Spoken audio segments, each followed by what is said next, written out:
अस्सलामुअलैकुम नाज़रीन, आज न्यूज़ से गॾावयां संझा सैयद। आवां बिशारत सुमरो हलंदासीं एलाइन तरफ़।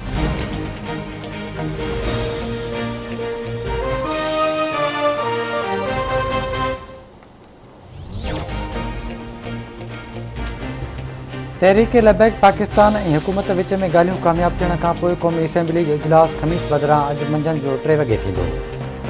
इजलास में फ्रांसीसी सफ़ीर जी मुल्क बदिरी बाबति ठहराउ पेश कयो वेंदो।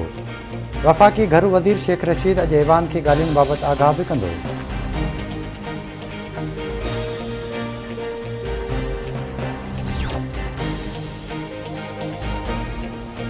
तहरीक लबैक पाकिस्तान सां ॻाल्हियूं करणियूं हुयूं त पोइ जमायत खे कलदम करार छो ॾिनो वियो। लाहौर में जेको कुझु थियो उन जूं हक़ीक़तूं अवाम आॾो न अची सघियूं। हर रोड ते कंटेनर रखियल आहिनि। नामूस रिसाज़त जे मामले ते पाकिस्तान इस्लामी दुनिया में ॿी का राय न आहे। ख़िलाई मखलूक हाणे ज़मीनी मखलूक बणिजी चुकी आहे। हर शख़्स अॼु नाणे वारो वज़ीर बणियल आहे। ॿी सर्कस आहे। सिंध हाई कोर्ट में सिंध जे वॾे वज़ीर जी नाअहली बाबति दरख़्वास्त ते ॿुधणी। दरख़्वास्त गुज़ार मौक़िफ़ इख़्तियार कियो आहे त मूंखे इलेक्शन कमीशन जो जवाबु नाहे मिलियो। अदालत पारां दरख़्वास्त गुज़ार खे कापी फ़राहम करण जी हिदायत। अदालत जो ईंदड़ ॿुधणी ते धुरियुनि खे दलील मुकमिल करण जो हुकुम। अदालत वधीक ॿुधणी 25 मई ताईं मुलतवी करे छॾी।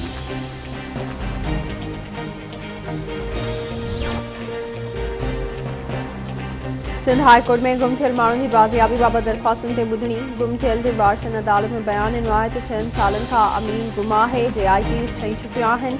सिंध हाई कोर्ट पारां जांच ऑफिसर ते कावड़ जो इज़हार। जांच ऑफिसर दरख़्वास्त भराई रिपोर्ट अदालत में पेश। अदालत मार्च में चयो आहे त महीने में 100 पेजी रिपोर्ट ठाहे आया आहे।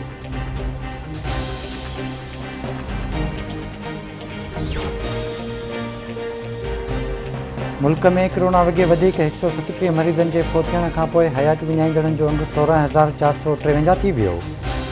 गुज़िरियल 24 कलाकनि दौरान 50,445 नवां केस रिपोर्ट। केसिस जो मजमूई अंग 7,66,882 ताईं पहुची वियो। वधीक 4,286 मरीज़नि सिहतयाब थी विया। NCOC मूजिबि मुल्क में कोरोना वायरस जे हाकारी अचण जी शरह 8% रही।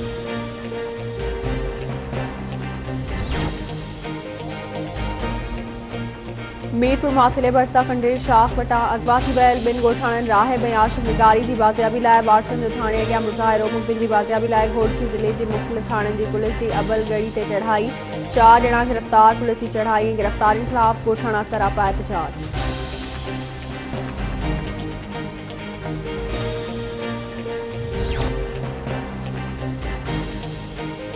करमपुर वेझो बेगारी केनाल तां गैस पाइपलाइन तां चौकीदार अब्दुल हफ़ीज़ बजारणी मुबैना तौर अगवा।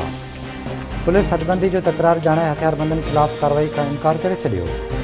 वारसनि पारां मुग़ली जी बाज़ियाबी जो मुतालबो। ॾेई भरिसां 15 ॾींहं गुम थी वियल ॻोठ सॼण अढेज जो रहवासी इब्राहिम अढे जो बाज़ियाब थी घर पहुची वियो। नौजवान जो चवणु आहे त हू मज़दूरी लाइ वञी रहियो हो त कार सवार अणॼातल माण्हू बेहोश करे खणी विया। जवाबदार खेसि रोज़ानो तशदुद जो निशानो बणाईंदा हुआ। राति जो हब चौकी वेझो छॾियो। ठुल ऐं भरपासे वारनि इलाइक़नि में उड़ी वबाई सूरत इख़्तियार करे वरिती। ॻोठ कलंदर बख़्श बुरड़ो में उड़ी विघे वधीक 2 ॿार फ़ौत थी विया। केतिरा ई ॿार बीमारी में मुब्तला। सिहत खातो ख़ामोश बणियो।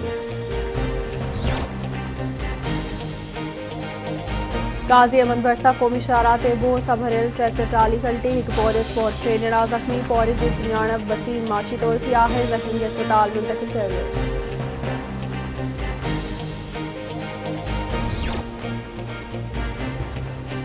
ऐं सिंध जे मुख़्तलिफ़ शहरनि में बरसात जो सिलसिलो जारी। मौसम ख़ुशगवार। कशमोर, कंदकोट, मुबारकपुर, भाऊखोसो ऐं बख्शापुर समेत ॿियनि शहरनि में वसकारे खां पोइ बिजली जी फ़राहमी मुअत्तल।